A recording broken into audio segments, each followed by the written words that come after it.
Vente pa' aquí a charlar un poquito. Bueno, seguimos después de este breve corte en el programa de la Asociación Ragone, Tiempo de Derechos, Un Mundo Después. En esta oportunidad estamos con el doctor Nicolás Juárez Campos. Nicolás ha sido exministro de Derechos Humanos del gobierno de la provincia de Salta. Nicolás, mucho gusto compartir. ¿Cómo te va? ¿Todo bien? Gracias por venir. ¿Cómo estás vos? Estoy muy bien, muy bien. Hace mucho que no nos vemos, realmente me parece interesante tu presencia acá. Me parece que vamos a hablar de algunas cosas que tienen que ver, por supuesto, con derechos humanos. Sí. Nicolás, nosotros estuvimos pensando a lo largo de la semana por algunas cosas que hemos compartido con gente de Córdoba esta semana. Vamos a hablar un poquito luego de eso. ¿Cómo comenzaron los derechos humanos en la Argentina? ¿Cómo ves vos este movimiento de derechos humanos hoy del que todo el mundo habla, pero a veces es tan difícil ponerle un límite, ¿no? Bueno, después de la derrota de la dictadura cívico-militar del proceso iniciado en el 76, con el gobierno de Alfonsín, digamos, el juicio a las juntas, por ejemplo, fue determinante en el sentido de juzgar a los sectores, a la élite militar, que fue responsable, digamos, del genocidio en Argentina.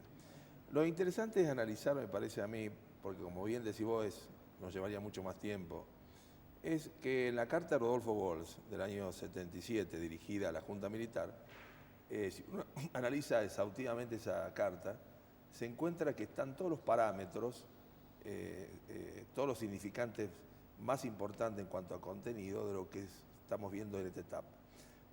Rodolfo Walsh dice que si uno, el horror de los crímenes cometidos por la dictadura, tenían una explicación, que era el programa económico que se quería instaurar en la Argentina, que es el programa económico del 2 de abril del 76 de Martínez Oz, que en realidad la fecha iniciática, digamos, del proceso es el 29 de marzo, 5 días después del golpe, cuando se lo elige a Martínez de Oz.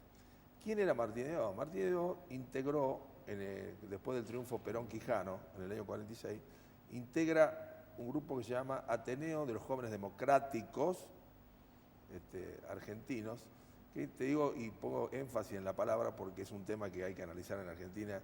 Una de las palabras raptadas por el sistema y el establishment es la palabra democracia, digamos, que es un tema que está en boga ahora a partir del kirchnerismo, digamos, que toma como relevancia la propuesta de tanto de Ernesto Laclau como Chantal Mouffe sobre el conflicto en la democracia, ¿no? Porque algunos creen que democracia es solo ir a votar. Nicolás, en ese sentido, con esta nueva moda de imponer el concepto de democracia para apelar a muchas cosas, ¿cómo se redefine el concepto de popular? Claro. Te termino con cuando Rodolfo Walsh pone en la carta quién eran los responsables, nos nombra, habla de la vieja oligarquía, de la nueva oligarquía, que es la que termina ahora con los pools sojeros, una oligarquía que se diversifica, que se hace financiera. Acordate que el proceso del neoliberalismo significa la instauración del modelo financiero internacional, que es el que está en crisis ahora en Europa, ¿no? Que es la instauración de la caída del capitalismo industrial, o sea, por eso es que se elimina la sustitución de importaciones, y entonces el programa del 2 de abril del 76 tenía como objetivo desindustrializar. Para desindustrializar la Argentina había que atacar al peronismo, y eso justifica el genocidio, había que matar, porque ya no se podía hacer lo que se hizo en la Revolución del 55, que era eliminarlo al peronismo, prohibirlo con el decreto 41-61, y el peronismo aparecía como un fantasma que recorría Argentina y te ganaba las elecciones. Entonces, ¿Y esa oligarquía financiera existió en Salta? Porque a veces pareciera que Salta hubiera estado, ¿no?, por fuera del movimiento del centro del país, con un Martínez de Oz presente. Sí está. Y además la oligarquía salteña digamos, se distingue un poco más de la oligarquía pampeana. Hay un trabajo de Lovich Sarabia muy interesante, se llama Ciudad y Campo. Hay un trabajo de varias historiadoras de la UNSA. La oligarquía nuestra es una oligarquía antiindustrialista. El grave problema que tiene Salta es que no se industrializa. ¿Cuándo se va a terminar esa cultura pasatista precapitalista, antiindustrialista que tiene Salta es cuando haya fábricas, cuando Salta se industrialice. Más o menos diría Scalabrini Ortiz, que no lo dijo para Salta, lo dijo para la Argentina en la época del 43, 44, cuando recién empieza a surgir el peronismo, ese punto de clivaje que tiene entre Irigoyen y Perón. Él dice, la evolución del hombre tiene un pasado gorila y un futuro industrial. Nosotros creo que Doctor, en Salta estamos en y esa hablando etapa, de ese futuro industrial, ¿usted cree que el esfuerzo que hace el gobierno salteño con el Fondo de Reparación Histórica y demás tiene que ver con ese horizonte? ¿Cómo lo ve? Sí, está direccionado en ese segmento que tiende a la industrialización. Urtubey lo que hizo fue traer el Estado para reasignar recursos en la sociedad. Lo que sí yo creo que no se ha profundizado como era el manifiesto liminar del año 2007. Yo creo que tenemos que reconocer que acá hay que hacer sintonía fina, que significa profundizar la industrialización. Por ejemplo, reivindicar grandes obras públicas que Salta debe tener, que no solo tiene que ser el Guaytiquina o el Cabra Corral, sino que la gran obra del Bermejo, que nos va a permitir colocar una obra pública, que además tiene que ser la obra pública del continente. O sea, el primer crédito del Banco del Sur, ¿no es cierto? Nosotros tenemos que solicitarle al gobierno nacional, convencerlo de la importancia que tiene para Salta geopolíticamente esta obra que nos va a colocar en un mercado de casi 500 millones de habitantes, que es una especie de columna vertebral navegable que recorre todo el continente y termina en la cuenca de Orinoco. Parece, o sea, esa es la gran obra pública. Lo escucho y parece un sueño, que debe ser un sueño de muchos, doctor. Claro. Vos me preguntaste el tema de los derechos humanos. Bueno, la carta de Rodolfo Walsh está claro que se vino para instaurar un programa económico de capitalismo financiero, digamos. Donde el Estado estuviera ausente. Donde el Estado estuviera ausente, donde había que desindustrializar, donde había que generar una Argentina para 15 millones de habitantes. Programa económico que siguió con las democracias frágiles, que siguió con De la Rúa, que siguió con Menem, ¿no? Realmente, cuando se transforma en una política de Estado, esto que se llama insubordinación ideológica, en una insubordinación fundante, es con Néstor Kirchner.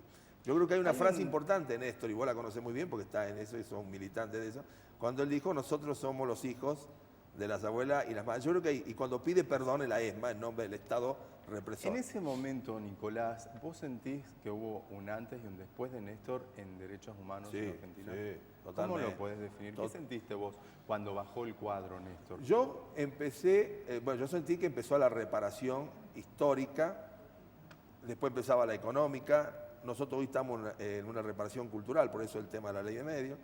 Es decir, la Argentina fue destrozada, fue un enclave del imperialismo internacional a los efectos de abastecer con productos de materias primas a los países industrializados y nosotros ser simplemente un granero del mundo. Esta es la realidad. Si el programa que se aplicaba acá era el primer centenario. Entonces vos te encontrás que, por ejemplo, que hoy aparezca Romero, es porque algo hicimos mal. Ahora, Romero es representante del primer centenario, es la Argentina reprimarizada, es la Argentina está antiindustrial, ¿no es cierto? Es decir, muy buena autopista, una buena filarmónica, pero no industrializar la provincia, cuando nosotros tenemos los recursos naturales como para generar industria en las bases, como la metalmecánica, Nicolás, etcétera. y uniendo... No exportar granel y minerales, no exportarlo en granel. Exacto. Yo creo que queda muy claro cómo la política económica es una política de derechos humanos también. Y en ese sentido, ¿vos cómo percibís actualmente, a casi 10 años de kirchnerismo, la sociedad salteña con respecto a lo que se juega en este momento? A veces me da la sensación que tenemos una sociedad muy dividida entre alguien que quiere volver a esa patria financiera y alguien que quiere otra cosa. No, por supuesto, es que los dos modelos, las dos discusiones, digamos, Jauretche decía algo muy, muy gracioso. El norte, Estados Unidos, es una gran potencia porque el norte, el ejército de Lincoln, definió casi rápidamente en 5 años la ecuación histórica con el sur de los Estados Unidos. Y él le llamaba la guerra de los camisetas. ¿Por qué? Porque el sur de los Estados Unidos, que uno se ve esas películas con el general Grant y esos trajes gris en el sur, con negros que trabajaban en el algodón, ellos lo que querían era exportar el algodón y que lo industrialice Inglaterra, ser súbdito de Inglaterra. Estados Unidos y el norte lo que dijo, no, lo industrialicemos nosotros. Era la discusión entre el norte y el sur. Además, la conquista del oeste le interesaba al norte. Entonces, por cada piel roja que mataban, llevaban 100 colonos. Aquí nosotros en el sur, en la conquista de Roca, por cada Tehuelche que nosotros matábamos, le entregábamos las tierras a la oligarquía. Ahí aparecen los Anchorena, los Martínez de Oz. Es decir, allá la colonización al oeste le interesaba al norte, no al sur, porque el mercado del sur estaba afuera, el mercado que buscaba el norte estaba adentro. Entonces, esa pelea es la que estamos dando nosotros, la guerra de las camisetas. Hay dos modelos que se han introducido en todos lados. Está introducido en tu familia. El otro día yo, por ejemplo, escuché un tanguero que me pareció graciosísimo en el programa de Weinfeld, cuando le dice qué opina, era justo de la muerte de Néstor, qué opina del aniversario, y dijo, mira, yo tengo que agradecerle algo. Me saqué de encima varios familiares que tenía pesado, que hace años que lo estaba bancando, muy gorila. Bueno, esto ha ocurrido. Entonces, sin lugar a duda, la provincia nuestra tiene ese dilema. Y está Romero al interior representa de las eso. propias familias, no una cuestión social, está en una misma Por supuesto, familia. Romero representa ese modelo del centenario. Urtubey, con sus pros, con sus contras, con sus déficits, representa, está direccionado en el otro modelo. Lo que sí yo creo que nosotros tenemos que profundizar, que hay que hacer en el Partido Justicialista también está instalado estos dos modelos. Tenemos que debatir. La gran revolución cultural es la que nos está faltando. Es decir, no puede haber que un dirigente peronista reivindique a Rivadavia y otro Mariano Moreno. Tocaste el tema del partido, Nicolás. ¿Te parece que hay miedo de debatir en el partido? A veces tengo esa sensación. Sí, yo creo que hay sectores que están enrolados con el otro modelo, no con el modelo nacional. Lo que pasa es que, bueno, mantienen silencio, en realidad más que convicción tienen conveniencia. Entonces no le interesa debatir. A mí sí me interesa debatir. Yo creo que hay que debatir, que hay que instalar en el PJ definitivamente el pensamiento crítico. Coincido totalmente con vos. Nicolás, se nos está acabando el tiempo. Yo te quiero hacer una última pregunta. Sí, nos pasa siempre en la televisión. Así es, el tiempo es tirano.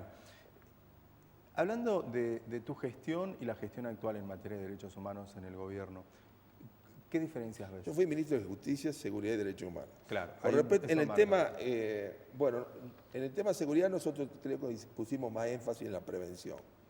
Creo que es lo que está faltando ahora, en la prevención. La actuación de la justicia viene detrás del hecho.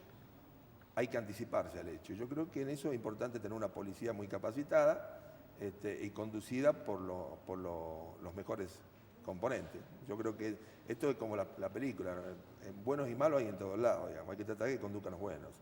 Yo, la gestión mía trató de profundizar una policía preventiva, respetando la jerarquía, capacitando. Vos fuiste también un artífice de introducir los derechos humanos. En el tema de los derechos humanos yo creo que nosotros habíamos puesto énfasis, y vos lo preguntaste, los derechos humanos no se reducen solo al tema del terrorismo de Estado, sino que están los derechos económicos y sociales, que eso es lo que creo que cuando vos decías los derechos humanos acompaña, sí, porque la instalación del Estado para reasignar recursos, para poder llegar a todos los sectores más vulnerables de la sociedad, para incluir, para terminar con la impunidad y con el privilegio, necesitan de los derechos humanos que son los otros, los derechos económicos y sociales. En eso creo que nos está faltando en la provincia, me parece a mí. Gracias, Nicolás. Muchas gracias por haber venido. Espero que podamos compartir en este espacio en las próximas semanas. Estoy a tu disposición. Muchísimas gracias por haber venido. Vamos a ir a un corte y luego vemos algunas imágenes de un evento en el que estuve en la semana que quiero compartir con ustedes.